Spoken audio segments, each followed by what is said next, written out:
आज मी साबुदाण्याचे वडे करणार आहे आणि ते तळून नाही करणार आहे, तर त्या एलाप्प्याच्या भांड्यात घालून करणार आहे. तर त्याच्यासाठी लागणारं साहित्य बघा. हे मी एक वाटी, एक पेलाभर मी साबुदाणे घेणार आहे आणि त्याच्यासाठी आपल्या आवडीनुसार बटाटे मी 4 बटाटे घेतले आहेत. थोडंसं जिरं, मिरची, कोथिंबीर, साखर आपण घालायची आहे 1.5 चमचा, चवीप्रमाणे मीठ घालायचं आहे आणि हे शेंगदाण्याचं कूट 1 वाटीभर असं मिश्रण केलं तर ह्या एका पेल्याचा आपण घेतला ना तर त्याच्यामध्ये कमी ते 15-20 तरी साबुदाण्याचे वडे होतील. तर अशा प्रकारे मी त्या साबुदाणे भिजून घेते आणि रात्रभर भिजत खिचडीला दाखवली तुम्हाला बघा. खिचडी करताना त्या पद्धतीने वरती थोडंसं त्या साबुदाण्याच्या वर एवढं पाणी ठेवायचं आणि ते चांगले भिजून घ्यायचे आहेत.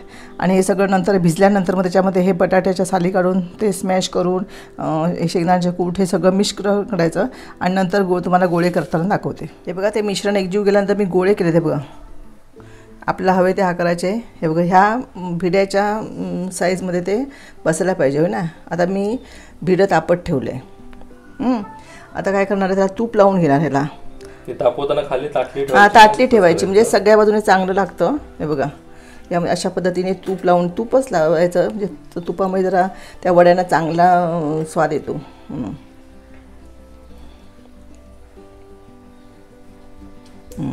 तापलं आहे भिडं चांगलं. आता काय करते, मोठा केल्यानंतर बघा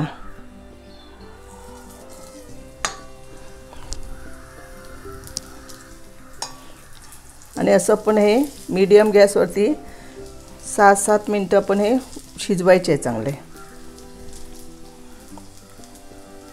याच्या लहान गोळे केला तरी चालतील म्हणजे ते चांगले शिजतील असे आणि जरा चप्पट करायचे म्हणजे आतमध्ये ते व्यवस्थित बसले पाहिजे तसे. बघा आपल्याला हवे तेवढे आता मी करून घेते. आता ह्याच्यावरून पण थोडंसं तूप लावायचं.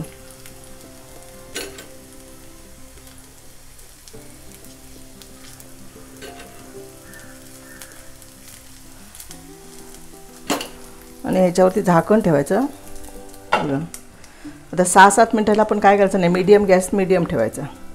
आणि काय करायचं माहिती आहे, असे गोळे करून आपण ना आपल्याला हवेत. आता मी हे आणखीन एकदा मी ते लावेन, बाकीचे मी तसेच ठेवणार आहे. परत जेव्हा उद्या वाटलं उद्या किंवा संध्याकाळी कोण आलं तर तेव्हा आपण हे त्यांना करून देऊ शकतो.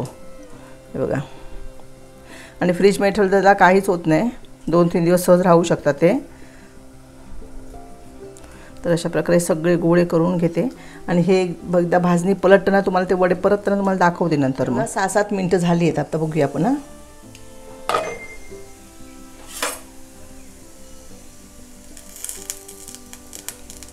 हे बघा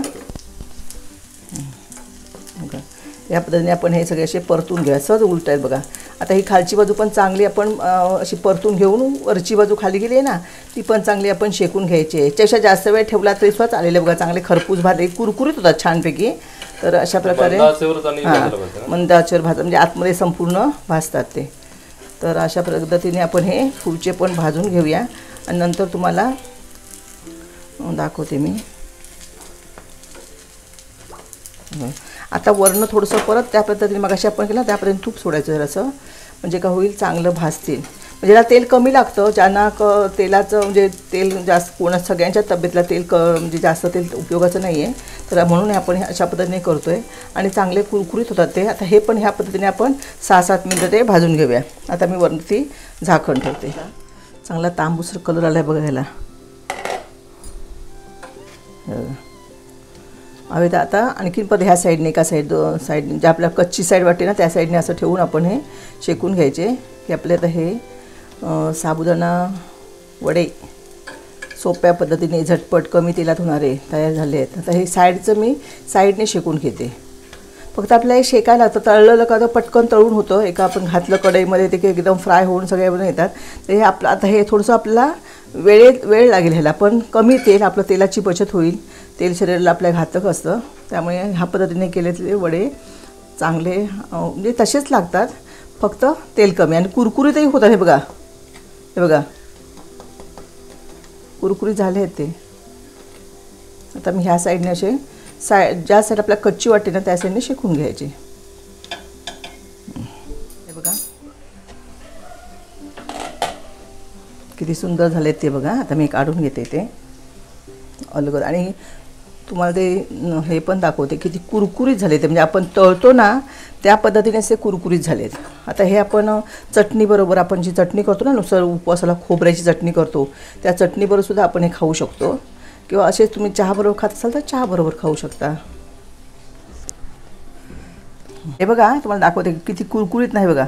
आवाज बघायचा. आपण तळल्यानंतर होतात ना त्या पद्धतीने हे कुरकुरीत झालेले आहेत. हे बघा चांगले मस्त फुगले सुद्धा आहेत.